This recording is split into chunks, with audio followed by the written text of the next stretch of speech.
Iain, thanks for joining us. Really appreciate it. Likewise, thank you.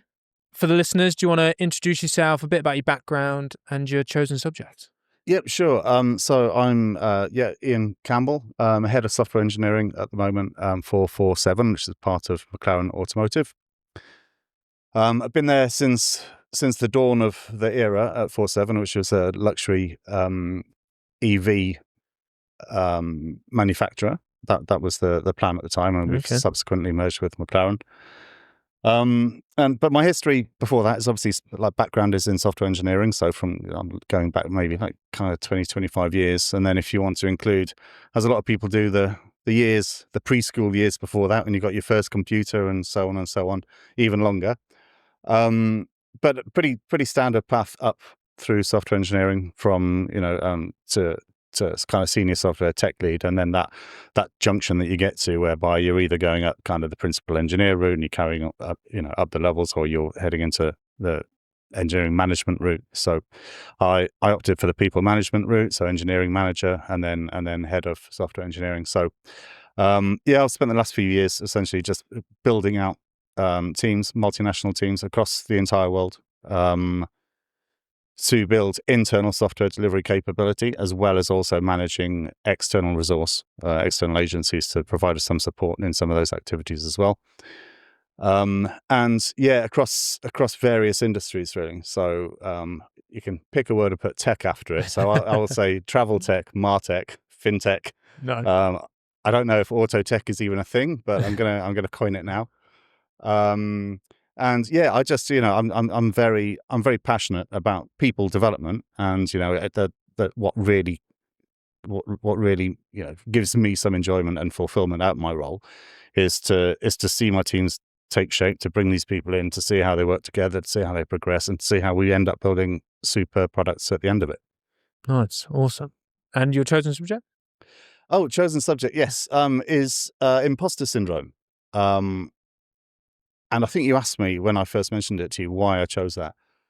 And my answer then is the same as it is now, and I have absolutely no idea. to be honest, I think it's one of those just like late at night lying in bed, and it just sort of came to me as something that I think, in terms of what you wish you knew, it's something that pretty much, we go into it obviously in a bit more detail, but it's something that is widely felt but not necessarily widely recognized, and there are strategies, of course, to cope with it, or to manage it, or to at the very least recognize it and start to manage it from there.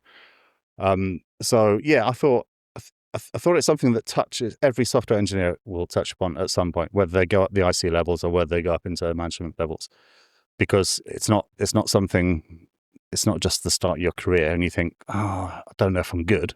It's all the way to the top. It never leaves you. So, there are methods to cope, and you need to, hopefully the idea is that just over the course of this period of time, I can provide some insight into, what I've experienced, and from a people management perspective as well, what I'd encourage other people to do to handle any of the insecurities they might have in that respect.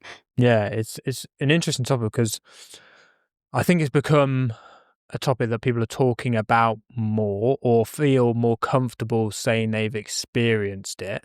What I think people are less comfortable doing is maybe acknowledging it at the time. Like, I'm experiencing this right now. I think lots of us say is, I have experienced it. But when you're going through it, it's something a bit different, isn't it? It is. And if you take it, like you say, a precise moment in time, can just be a particular challenge with a piece of code, and you may struggle for 30 minutes with that. If you're struggling for more than 30 minutes, maybe you should reach out and get some support from someone else, get some, another set of eyes on the problem, and see what the outcome might be. But it's very easy to think, well, I'll just spend another 30 minutes on it because I don't want to admit the fact that I'm spending all of this time. Whereas in actual fact, no one's going to expect you to necessarily fix that problem within 30 minutes. But you become then reticent to reach out. And the longer and longer and longer you spend on it, then the more and more that you think yourself that you're not capable of actually solving the problem. But at the same time, you then feel even more awkward about going to someone because I've spent 3 hours on this. I don't know what the problem is, when it might just be a one-line fix in a piece of code. Yeah. So yeah, it's, that point in time is very much, it's not just about the overall feeling of imposter syndrome and not necessarily being good enough in your role or as good as your peers in your role. It boils down to literally minute by minute thoughts and decisions like that. You sort of described it there, but I was going to ask, and I think it probably differs depending on the person, and it's difficult to describe, but, what is imposter syndrome? So it's interesting. It's not been studied too much, but I'll come on to that in a moment. But fundamentally, and it's not necessarily, I mean, it's absolutely not just related to software engineering and, the topic that we're broadly covering here. It's any role at all, any professional role whereby you feel that the role that you have been given, or the role that your remit within your role, is something that you don't have the capability to fulfill. So whether that's just a lack of knowledge, lack of skill, or a lack of education in comparison, or formal education in comparison to your peers, any situation whereby you feel that you have been given a remit to do this job, and yet you don't feel that you're concerned that you're not able to do it to the best of the ability that they expect. I think I might have just confused it more than made it clear, to be perfectly honest. No, I get what you're saying. But yeah, it's across all industries. But the thing that specifically about tech is that if you look at any STEM subject at all, they're all very fast moving. So, you can land in a role having learned, say, take a university degree, for instance, 4 years. The curriculum is decided before you start. 4 years down the line, you leave university and you've learned something that's 4 years old. So then you get into your first grad role, and you're immediately aware that when you look around you, not just at we're not just talking languages, but literally the entire tech stack, from whether that's cloud, whether that's prem, whether that's just your own laptop, whether whatever has been defined within the organization in terms of suitable or preferred tools and tooling and methodologies and so on, could all be complete news to you. You've studied for 4 years, and you've got a really good degree, and yet all of a sudden you're surrounded by people who are working and productive on an hour-by-hour basis, whereas you're sat there going, hang on a minute, all of this is alien to me. Yeah. And the point I'm not trying to make is that university doesn't prepare you. The point is university does prepare you, because there's obviously a lot in terms of SDLC behind that. There's a lot of, if we want to go and start talking about algorithms and so on, computer science as an area of expertise is very deep. And what you learn as part of that degree is going to follow you all the way through your career. It's as simple as that. And it's going to underpin everything that you do. But it's not going to stop you it's not going to stop you turning up on day one and going, I don't know what anyone's doing here. Yeah. Having studied 4 years. That beginning bit. So I was going to ask, when do you think it's most likely someone will experience imposter syndrome in their career? And there might not be an answer to that. Like I said, it could come at any time. But when do you think it's the most likely? Or when was it most likely for you? I'm of the belief that it can turn up at any time, really. There are so many points, because there are, as I say, so start of career. So that could be uni. We had a chat earlier, and I mentioned the boot camps, which are, really prevalent at the moment, and which do turn out some really, really good candidates afterwards. But, they're starting in new roles, surrounded by peers who've been doing it for, potentially a very long time.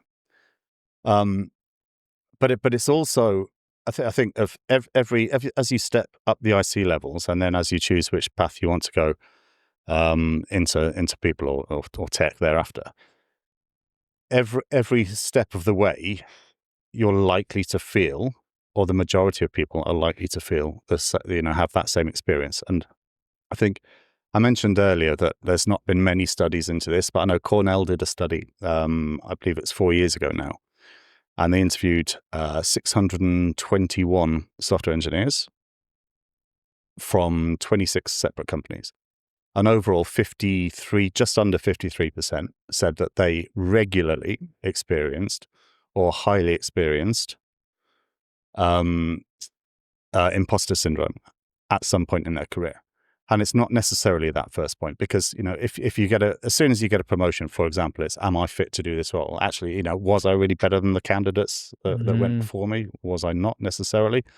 And then what's even worse than that is if you have that mindset as part of your career progression, then what it's going to do, and I mean, you're a recruiter, so, I can sit here and say, right, I want a new role tomorrow. I think the next role on the ladder logically is X, Y, Z, whatever. But then in my mind, I'm not really good enough though, so I'm not going to do it. Which means that I've shot myself in the foot career progression wise, purely because of what I feel individually. Whereas in actual fact, what it is, it's more of a mentality across the industry as a whole. And I have mentioned, but I'll just come back to it. I keep saying the industry as a whole. I mean, it is everywhere else, but it's just particularly STEM is so fast moving. So we could probably talk for a long time now about, and I'm sure it's on your list of questions, about how the landscape is shifting now with the use of AI from a software engineering perspective, and how that affects people's own, or developers' own, opinions of themselves. And it is a really tricky one, because there's huge inherent value in every piece of AI tool, and that we're using for particularly vibe coding at the moment, for example. And there's this, if you look from outside the software engineering bubble and you look in, the news is, oh, we've got AI, and basically that can write everything for us, so we don't need software engineers, and so on and so on and so on.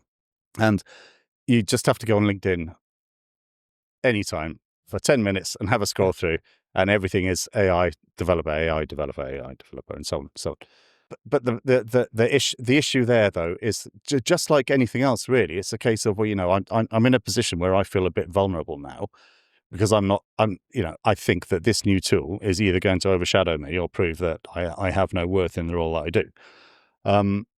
Whereas all you can ever do, and then, when you have this kind of imposter syndrome of, I'm just not good enough, is to grab the bull by the horns and make sure there's a balance here, but make sure that you are on the front foot, and that you are evaluating what needs to be evaluating, and trying to keep up with the trends that are happening in any particular part of STEM. And there are many, many, many, many trends within technology and within software engineering. And you could sit on a Saturday and think, right, I want to learn some new tech next week.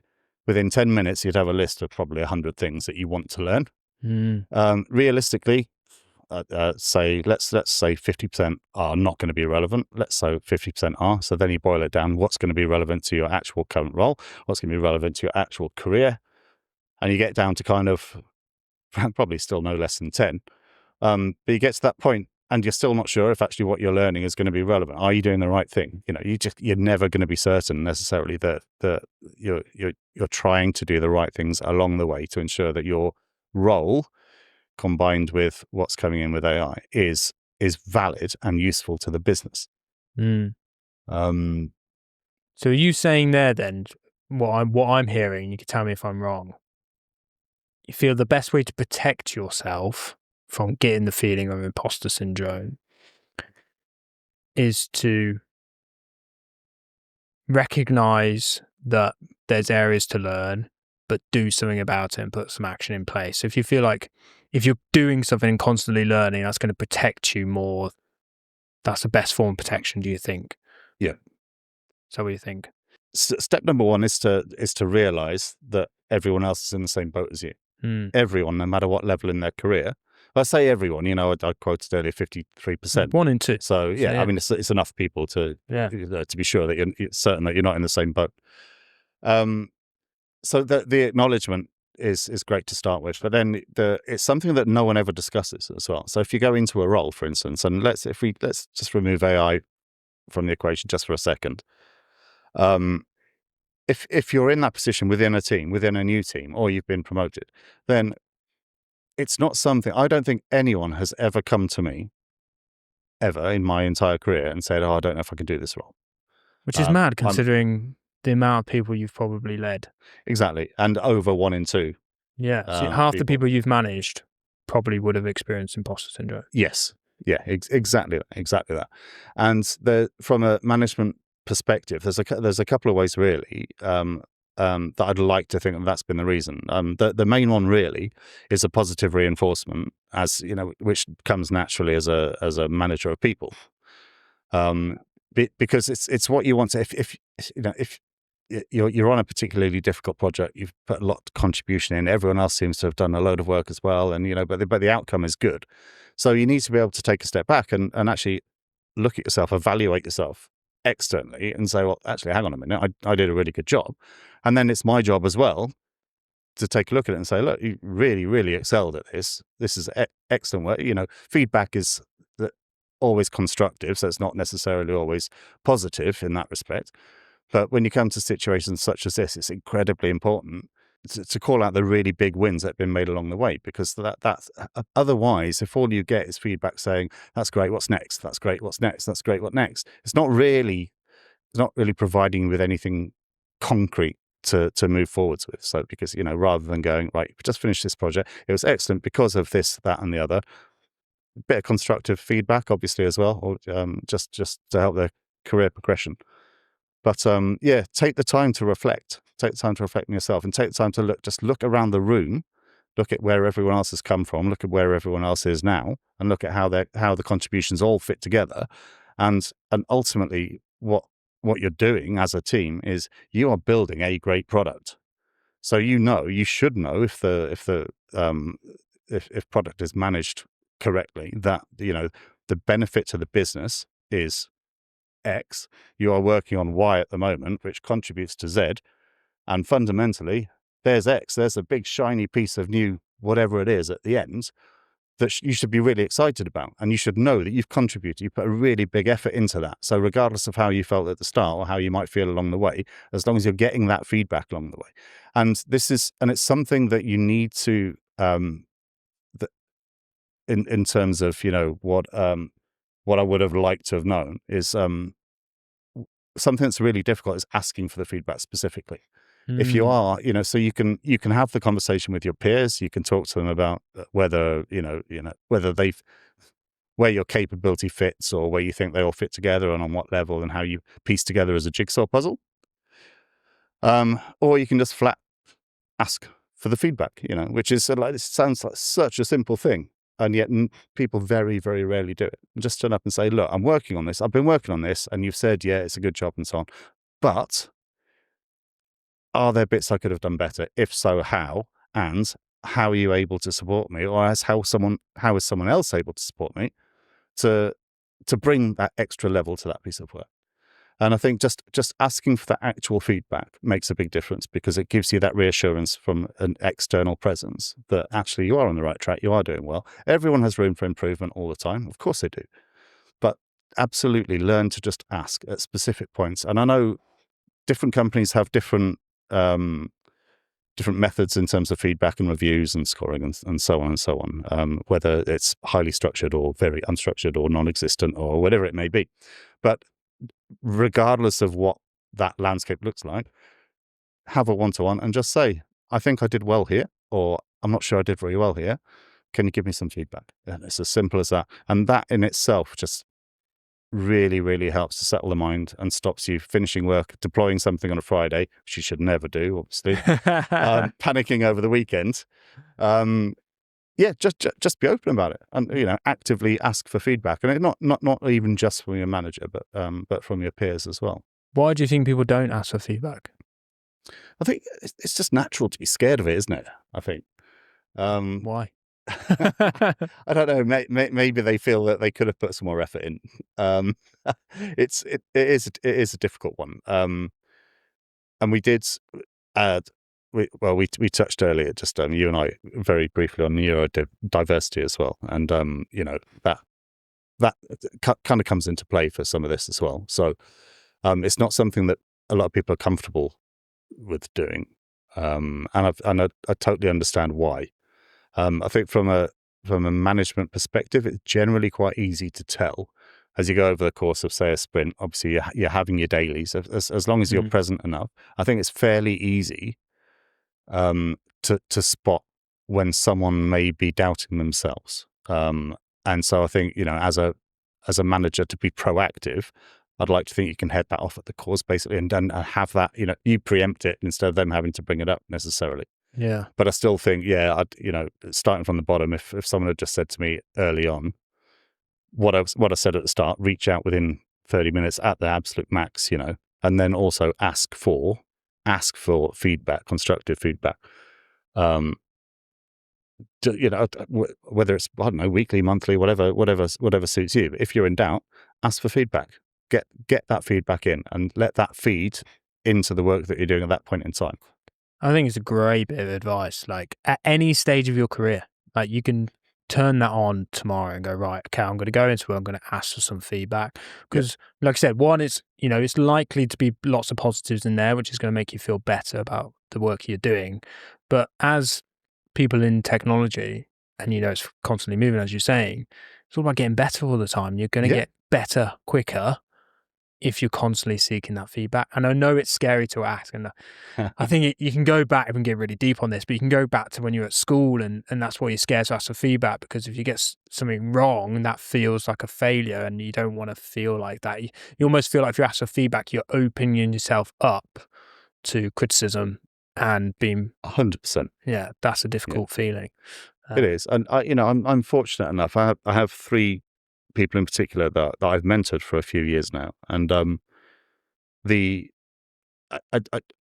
it's such a satisfying place to be to hear when when you're mentoring someone and they're going through anxiety such as imposter syndrome that we're talking about, to have those very base conversations with them and to help them feel their way around it and to help them progress and ultimately overcome that challenge that they specifically have. It's because it does affect so many people. It's really satisfying to know that you're actually able to help people progress and get through that.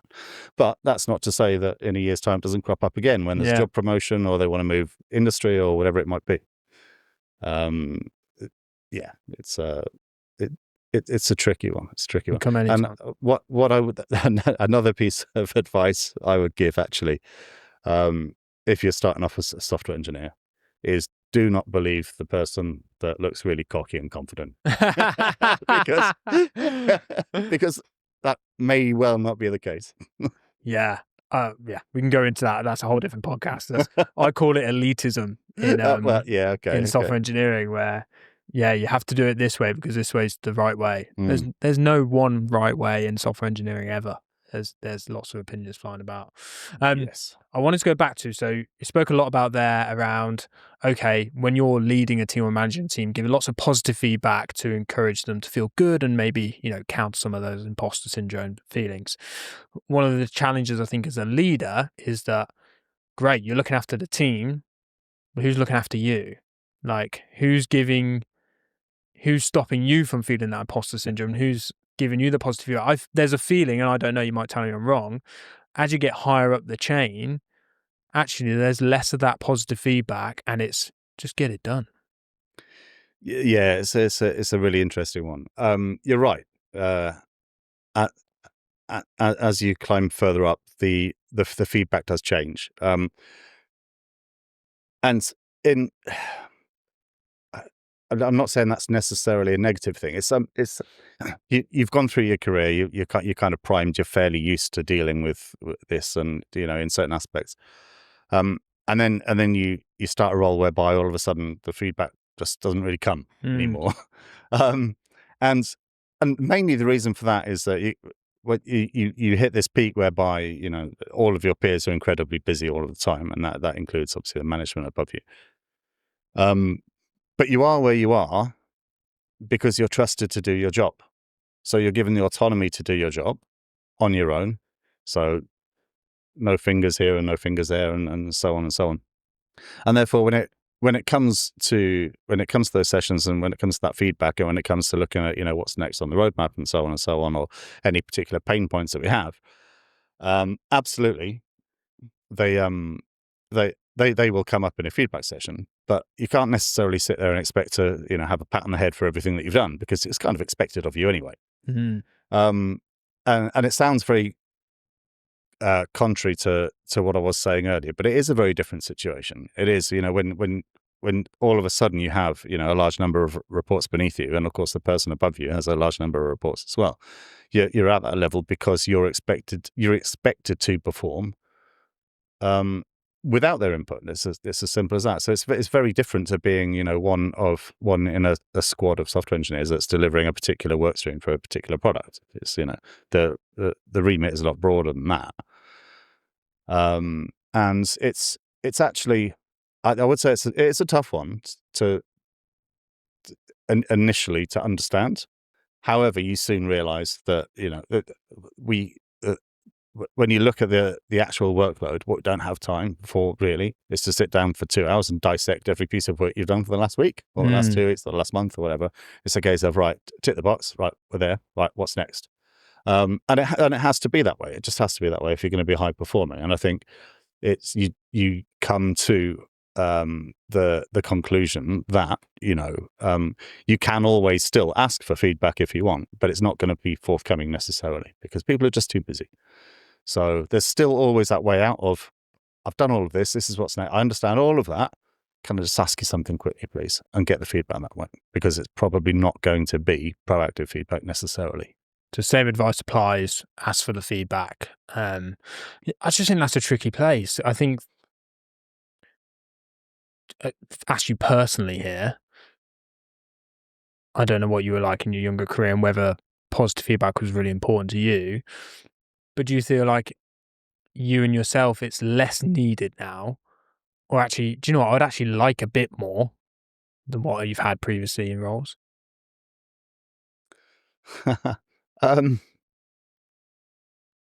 Oh, good question.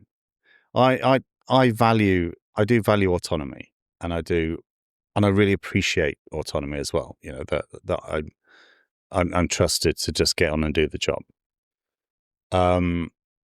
The position I have is very broad, and there, you know, it's multiple work streams, and it's multiple projects, and there's multiple engagements, and I think the value there in the feedback that for me is at the conclusion of one of those pieces of work, rather than on a, you know, I don't know, a fortnightly update, a monthly update session, or whatever it might be.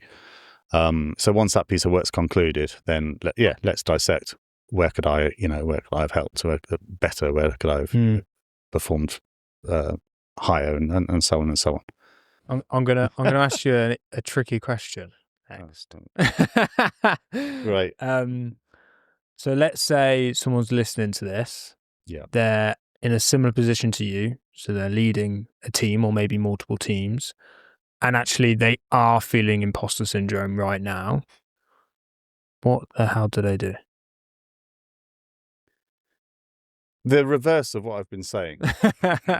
No, genuinely, it works. And it's something I was just going through recently, actually, is that you, as you're working your way up, absolutely everything that I've just been talking about, you know, very much applies.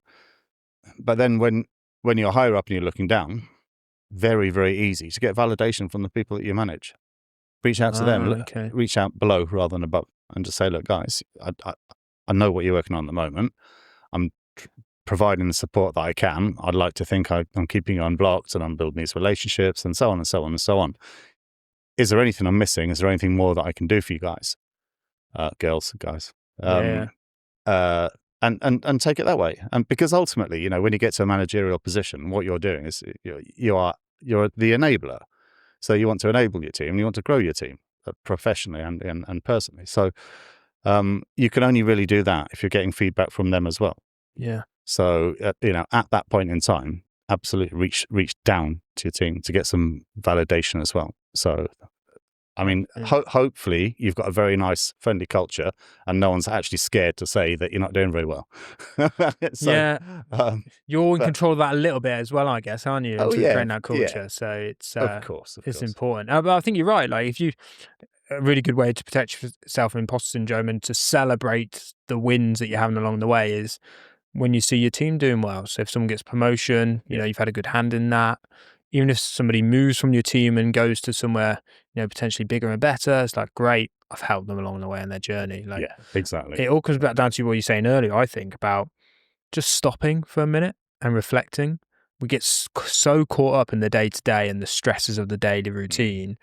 It's like, when do you find time to pause and to remember the good bits? Yeah. Because you're always right. It's like, what's next? Yeah, it really, really is. I've got a feeling, and then this is just a feeling, I don't know if this is right, but I think something that's plaguing the market at the minute, and I think it's going to be causing a lot of people imposter syndrome, is redundancy. I've seen it for the last 2 years, massive amount of redundancy coming onto the market. And I don't think there's anything that's going to cause imposter syndrome more than being made redundant from your role, entering a market and finding the market's really difficult. Because you're naturally going to start questioning yourself rather than going, okay, what are the external factors here? Actually, it's my fault. I've been not done enough. I've been left behind. Have you seen that from people? Yeah, I don't know if that's something you've experienced. At this particular point in time, and AI will raise its ugly head here quickly. It's going to start. People will start questioning themselves. It's as simple as that. What I think, the shift that I would like to see, in reality, from people that are looking for roles, is one of being far more honest and selective in what they're applying for, rather than the blanket CV pushing of old. Really, I think if you can sit down and be realistic about your skills and think long and hard and deep, go and get some feedback from your co-workers, or people that you've worked with in the past, or your management and so on. Build out a CV that you genuinely are happy with. But it's not really about the CV at this point in time. I don't believe. In all honesty, if I were to see, go on LinkedIn and it says you might like this role, you're a really good fit, and it says 300 applicants and so on. I think just this is where you need to have that belief in yourself, because you can look at the job description and think, well, I could probably do it, but there's 300 applicants. So just take a step back, look at the CV that you validated with your peers and with anyone that you happen to have worked with. And that you're confident in, because I did hear a statistic once about percentage of people lying on CVs, and it was stupidly high. But to what level, I don't know. But make sure that you're happy with what's there. But then be selective in what you're actually applying for, because your skills are there, you validate them, you're happy with them. Instead of applying for a role, potentially just go direct to the recruiter and say, look, this is me laid bare. Basically, this is me laid bare, and this is where I want to be, and this is how I want to get there, or the journey that I want to take to get there. And yeah, it's. I think it's the only we have so many ways of, or if you look at an ATS, then so many ways of filtering people out without even reading the CV, to be honest, because the AI scored them 20% or something. So immediately, I've seen recruiters just say, well, we're not even going to bother reading that one. So yeah, I'd say just pare everything back, get the validation from the people that really, really matter, get some great testimonials together.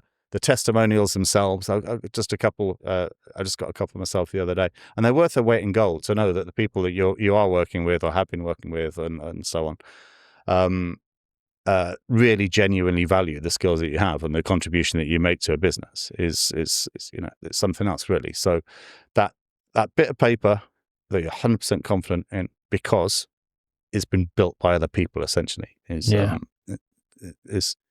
very, very strong way to go.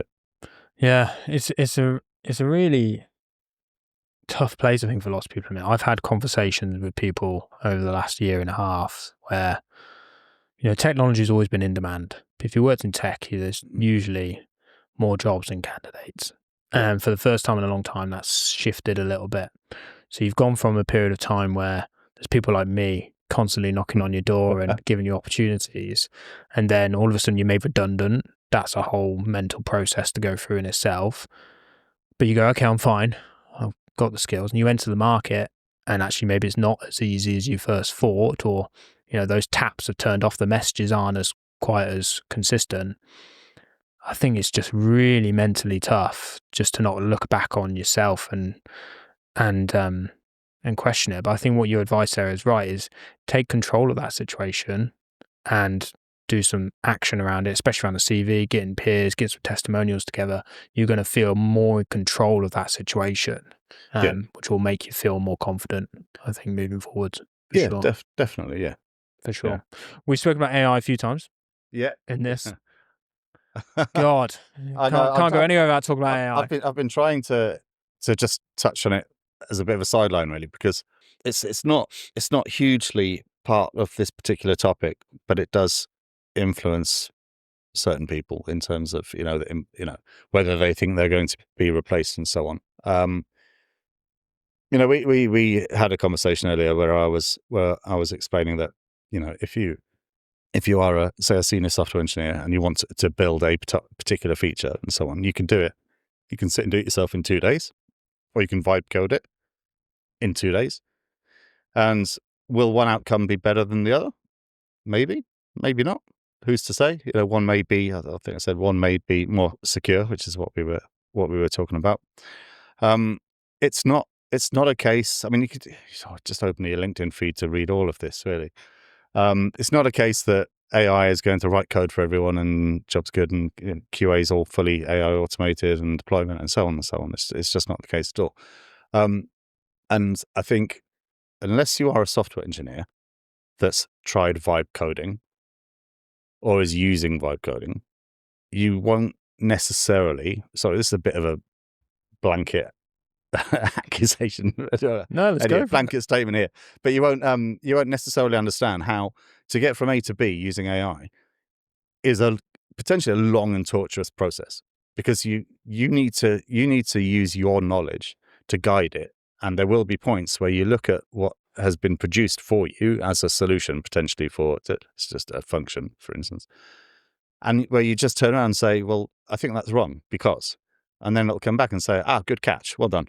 And if you didn't have that knowledge in the first place, then you wouldn't be getting to B, or certainly you wouldn't be getting to B in a way that's either secure or performant. So yeah, it's the whole imposter syndrome and AI is a massive topic in and of itself, and I think it personally, I think it's a bigger issue from people outside looking in than it is from the boots on the ground at the moment that are using AI productively in their day-to-day job as software engineers to deliver faster or more securely or whatever it may be. Yeah. What do you mean by outside looking in? So from Joe Bloggs reading the paper in the morning about how great AI is at writing software, and they think, we don't need software engineers anymore. Right. Whereas actually, boots on the ground is, well, yeah, we're using it. It's not replacing me. It's an amazing tool, and we're delivering faster. Or potentially even, what it's doing is it's allowing me to just step outside of my bubble of safety, really. There's a piece of code or a module or whatever that it's not really in my skill set necessarily, but it might be able to assist me here before I reach out to someone else. It's just one of those things.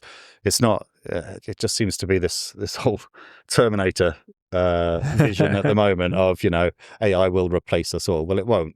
Software engineers already are very well aware of what they can use to enhance what they the delivery for their particular team. But I strangely don't think necessarily that AI is much of an input into imposter syndrome, really, because we know what it is. Everyone that works with it knows what it is, knows what it's capable of. And I can safely say, if you're working in a company and all you're doing is using Claude or something for writing code, then you probably shouldn't be in that company anyway.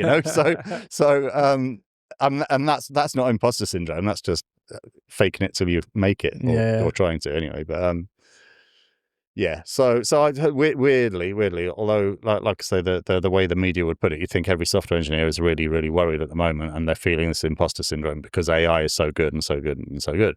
I'd argue the opposite. Honesty, it's like that for the people that are actually using it daily, it's fantastic. It's also really frustrating because it does get things wrong a lot. Yeah. And when it loops. Yeah, Fix it. Yeah, I fixed it. No, still not fixed. It's very frustrating. To pay this might be a loose connection here, and I'm playing devil's advocate a little bit, but yeah. So one way AI could be causing imposter syndrome for leaders of tech teams at the minute is, I know a lot of leaders, not all, but a lot of leaders being asked the question, how are we going to integrate AI into the business? And there's definitely a bit of AI FOMO going along with a lot of businesses at the minute because AI is everywhere. And it's like, right, we need something AI, otherwise we're going to be left behind. So leaders of tech teams or CTOs or whatever it might be are being asked the question, what are we doing with AI? And that sort of leads into the landscape's moving so quickly. As a leader, you might look at your peers and go, oh God, they're doing X, Y, and Z, or they've implemented this, maybe I should implement that. You're looking externally and you're seeing all this stuff that's been implemented. That make you think, oh crap, I don't know as much as I should do about this. And that could lead to imposter syndrome. I don't know if that's a fair point or if I've just totally fabricated that in my mind. No, that's an interesting one. I just, well, 3 hours ago, I saw a post on LinkedIn by someone that is in a completely different field to me. And they'd been to a workshop on AI for the day. And there were a couple of things they put in the post on LinkedIn. And I thought, okay, I need to look at that. I'm like a mile away from software engineering. So software engineering should be hugely AI related. Why do I not know that? How do they know it when they're in, that sector? And I don't know that. It's, it's really, really, really strange in that respect. I guess it's just if you are a leader and you're in that situation where you're being asked to implement AI and you're looking externally, you're seeing everyone else doing it, that's going to lead to imposter syndrome, I would imagine. So how would you handle that? Yeah, so it is quite an interesting one. However, if I were to look at, say, brand marketing, PR, or whatever, there are tools. I have Grammarly and Hemingway, and so I don't know, you may well be aware of these that assist in their day-to-day role, but which are completely non-relevant to anything that I do on a daily basis. So I don't at any point look elsewhere within a business and feel that we're missing out on something because the products that we use across the business are very targeted for certain use cases. So I think it's great. Overall, I think everyone across every business now genuinely should have a very good understanding of what is available, what the benefit is to them. But that doesn't mean that one tool transfers in terms of use and capability to another function of the business. So at no point really do I look around and think, well, oh, geez, why aren't we doing this or why aren't we doing that? Because software engineering is very distinct to other departments in the business. Yeah, okay. I wanted to, as sort of the last topic, just round up, I guess, some of those strategies that we've already spoken about, but we can sort of group together in one last clump around, okay, if you are a software engineer experiencing imposter syndrome or a leader experiencing imposter syndrome, what are the things that person should be thinking about doing in the next day, week, month to help? Yeah, so the easiest and also the hardest part is recognizing it in the first place, and acknowledging that you feel you're going to need some support, because if you wade through yet another day, then it's nothing but demotivating. So step one is to just take a step back and really have a think about things and have a look at your peers and where you're standing within the business and say, that am I creating or delivering value at this point in time? Secondly is accept the fact that everyone at your level, everyone below you, everyone above you, I keep saying everyone, 53%, at the start, suffers the same problem or will at some point in their career. So acknowledging that in and of itself is something that really does help to just sort of calm the waters and make for a bit of an easier day for you. Thereafter, it's the feedback. It's this feedback loop. It's like, well, I'm not sure if I'm performing well enough, but rather than just say, let me just ask the question. But am I performing well enough? Is there anything I should have done over the last sprint that I should, anything I should have done differently or anything I shouldn't have done, and so on and so on. And you get, if you're working in sprints, you get your standard metrics. I mean, DORA metrics are fine to a degree. But I'd suggest that there's only probably like a couple of them, two out of four really, that are particularly relevant. But you can at least look at a team velocity and say, well, look, I feel like I didn't contribute enough in this sprint. Therefore, when it comes to the sprint retro, let's have an honest discussion. Put your head above the parapet and say, guys, look, I feel like over the course of this sprint, I should have done more, and I don't understand why I wasn't able to do more. So ask for that feedback there as well. And then as you progress up through IC levels or management, then start looking the other way. Start looking down and saying, because you're going to be expected to do a job, so you might not get any specific feedback about the work that you're working on at any one point in time.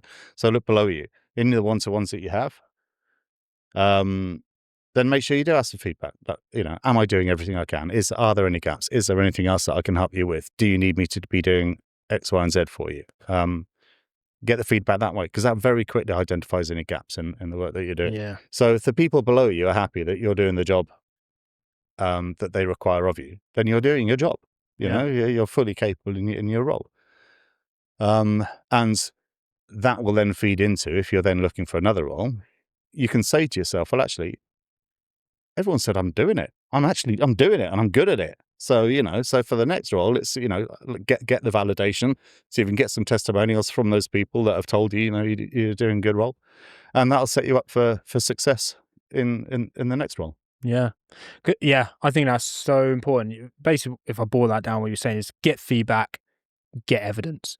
So when your brain starts challenging with these things, you've got somewhere you can go to and go, well, no, somebody here, you could get it on LinkedIn recommendation, get it written down on email, whatever it might be. Go and read that when you're feeling that and go, oh, do you know what, actually, I'm bloody good at what I do. Yeah. Frame it. Yeah. Put it in your office. Frame it, We'll have to explain that when people come in. Just walls of how good you are. Neon signs. Yeah. I'm amazing. Yeah, I love it. Okay. Well, look, let's finish on the last question that we always ask everyone, which is, if someone has just stepped into a leadership role right now, what would be your advice to them? Oh, well, I suppose it depends on the size of the company. Personally, if I were to walk into a business with a number of software engineering teams, what I would really like to do is an away day or an on-site day or whatever it might be. Let's get everyone in the room. Let's get some proper icebreakers. I know it sounds a bit cheesy, but change is always difficult for people. So a new leader coming in, a lot of time can be saved in the whole, how effective are they? What's their personality like? And, what's their way of working? How does all of this fit together? That could take 2-3 months for people to really understand properly. Get an away day, get everyone in the same room, do some sort of activity and get to know people on a personal basis. If you're talking 120 people, obviously it's not quite possible, but as much as you can, try and make that personal connection sooner rather than later, because that will then, on this particular topic, it will then open them up. It will enable them to feel empowered and happy to open up to you and say, look, I think I've got a problem here. Yeah, I love that advice. So make it as personal as you can, as soon as you can, is what I would say. Yeah, that's great. I think there's a thing sometimes just to jump in and change things, but actually put your mark on things and no, read the room. Yeah, I agree. So, okay, ready for some quick fire? Yes. Let's do it. Best advice ever received? Controversial. Business-wise, yeah? Anything. Okay, I'll go business-wise. Controversial. When you get back from annual leave, delete every single message and every single email that you received whilst on annual leave. Oh, I love that. Why? Because if it's important, they'll get back to you again. Oh, okay. That's a power move. It is a power move, and I've got to be honest. I've never actually done it because it terrifies me. But in theory, I think it's genius. Yeah, that is good. Yeah. And then you just start work. You don't have to worry about the massive backlog of. Yeah. I mean, you're right. I would never do it either. But if somebody does do that, please let us know, because I'm interested. I will respect them. I genuinely will. Okay, great. Yeah. If you do that, message Iain and let me know how it went. AI, for or against? For. One piece of tech you couldn't live without? It's a phone, sure. I mean, It is a phone. It is, yeah. It is like a phone. basically everyone. I run my whole business Yeah. off my phone, basically. Yeah, there you go. Madness. Yeah. One book or audiobook or podcast that you would recommend to somebody? So I have actually just started a book, an autobiography by Ewan Thomas, who was a British Olympic 400-meter runner, medal holder.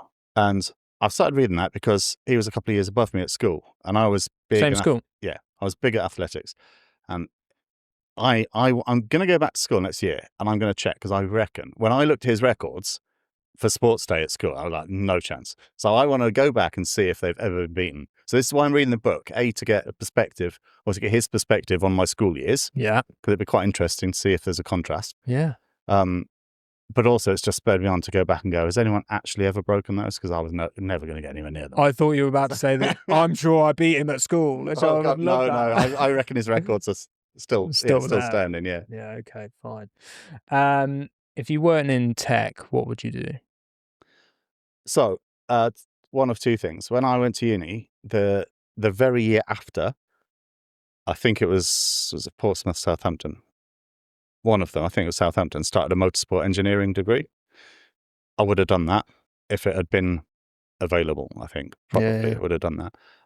Or secondarily, spent 11 years in the Peak District, something outdoors. Yeah. Just something nature, outdoors related.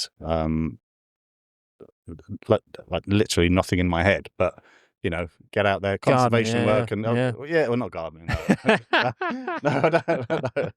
I'm not going to be building walls or anything, but no. But yeah, something outdoorsy, eco related, I think. Awesome. So two slightly strange paths. But I'm a petrol head anyway, so motorsport engineering is an obvious one. And then I'm really not a city person. I'm a country boy, so naturally the outdoors is something I would have. I don't know if I'd be any good at sheep shearing, but maybe something a bit easier than that. Yeah. Okay, fine. Morning routine. Oh, it's really boring. I mean, I've got a dog who's sat here very patiently. So, she's done great. Yeah, catch up on, subscribe to so many, specifically, Substack, for example. So much to catch up on every morning just on Substack. While I have a coffee and then get her out, and then try not to do anything till 9 o'clock, which is nonsense, because it's just basically, as soon as I get up, start work. At some point in that period between 5:30, 6 and 9 a.m, I take her out for a walk. Nice. And the rest of the time is either work or very, very much work related. Yeah. That's why I really want a dog. Specific. Like getting out early for a walk just sounds like the best thing. Maybe not in winter. I was just about to say, when it's absolutely pissing it. Yeah, exactly. Yeah. It's dark and yeah. Okay. You might have covered this off already in the pod, but what's one thing you wish you would have done sooner as a leader? I think it's maybe it's actually a personality trait more than anything. Just learn to put my foot down. I think a lot of people have that. Yeah, I'm a very easygoing guy, and it's very easy to try and placate everyone all the time. But fundamentally, if it's not the right thing for the business, then it's got to be a firm, guys. No, Yeah. And I think that's probably because that's not my natural personality. So I think that's probably the one thing I would say from a work perspective is that I had to learn quite quickly. I'm very similar in that. I was very much a people pleaser growing up. And then and that's it, yeah. Running your own business, you do, and if you're in a leadership role, you do need to go, you almost need to start at no and then get convinced to a yes rather than the other way around. Yeah, absolutely. Have you seen Jim Carrey? Yes, man. Yeah. I've seen that. Yeah, it was great. But it just goes to show what chaos will ensue if you don't start saying no to people. Yeah, sometimes you need to. Something a bit lighter. Favorite food? Yeah, good one. So I mean, steak. Oh, really? It's got to be a good fat ribeye steak. I had a house in South Africa for quite some years. No way. I used to go over there a lot. And I remember watching MasterChef South Africa once on telly, and they'd all taken them all out into the bush, and they just went around every single person. What are you doing? I'm doing a braai with a steak. Every single person. I'm like, well, of course they are. That's MasterChef. Yeah. So, yeah, steak or a really good lasagna. A really good lasagna, though. Okay. Yeah. If you ever want a steak in Leamington, Fox and Vivian, very good steak. Okay. Very good steak. Is that it's not central, is it? Yeah, it's not far from here. It's top of town. Okay, where the pedestrian Yeah, little bit is. right off the parade, and it's down one of the little side streets. It's very nice. Okay, yeah, good it's very nice. What takes up most of your time in the working day? Oh wow, meetings. Meetings. Yeah, so meetings. It's really difficult actually because, you know, where I am at the moment is, within IT stroke digital, we're working in traditional kind of lean model and so on. So sprints, Scrum. Genuinely agile, but the industry as a whole, automotive, very, very much the opposite. Yeah. Very waterfall in the way they do, very traditional in ways of working and so on and so on. So yeah, trying to strike that balance between, I mean, it's not exclusive to automotive. I mean, but it is quite prevalent. Trying to keep the balance between, like, right, what can I genuinely do async? Where do I genuinely have to be in person and actually be present? Yeah. When you've got one part of the business working nice and agile and one part of the business working in every other way possible. Yeah. So yeah, so yeah, what takes up most of my time? I'd say either being in a meeting or managing my meetings. Yeah. Calendar management, isn't it? It is, yeah, very much so. Very much so. Someone said on it before, and I thought it was quite good and sort of lends itself to the meeting, was context switching. Like constantly going for like, okay, I'm in this meeting, then I'm in the next meeting, I've got to be there. It's difficult. So this is something actually that is really quite close to my heart, from a leadership perspective, is that it upsets me when I see, when I speak to a software engineer and I see their calendar and it's full of all of these meetings that I'm not necessarily aware of because they're product based or they're cross-functional or whatever they might be. So I very much do try and shield them from those meetings because it is context switching, and someone will be like, oh, I just need 20 minutes of your time. But it's not. It's 2 hours of your time, at least, So just trying to just be that gatekeeper, really, that says, actually, the guys do have time or they don't. Or actually, you've invited 5 software engineers into this meeting for an hour. So that's like half a day's work gone. When actually we need one, maybe. If we even need one, we can do something like AI note taker, or we can just, write the notes up async or whatever and do things that way. So, yeah, that's something that really is quite precious to me. Because when you think of a standard 2-week sprint, it's not a lot of time. When you add in the ceremonies, the standard ceremonies, so obviously the dailies, the stand-ups, then the refinements and the reviews and the planning, then in actual man hours, not a lot of time. Hardly so if you anything. suck 6 people into a meeting for an entire morning, killer. I think as a leader, you start measuring that and going, you could go to the people above you and go, this is how many man hours we've lost this week on meetings. Like, it's so clear. Yeah, it's crazy. Final question. If your team had to describe you, what would they say? Oh, I can tell you. Oh, okay. Where's my phone? Got evidence. I had a message last week from... Your phone's on charge somewhere. I'll see it. I had a message last week. Let's hope it's positive. It's shocking. I've really enjoyed working with you. Honestly, the most progressive and supportive technical leader I can remember. Absolutely this. Wow. That's amazing. That's the evidence you need to be seeking not to get imposter syndrome, isn't it? Yeah. That's the sort of stuff you want. Very much so. Iain, thank you so much. Thanks for coming on. Appreciate it. We've been speaking for ages, but actual face-to-face. Exactly. Yeah. Great. Good.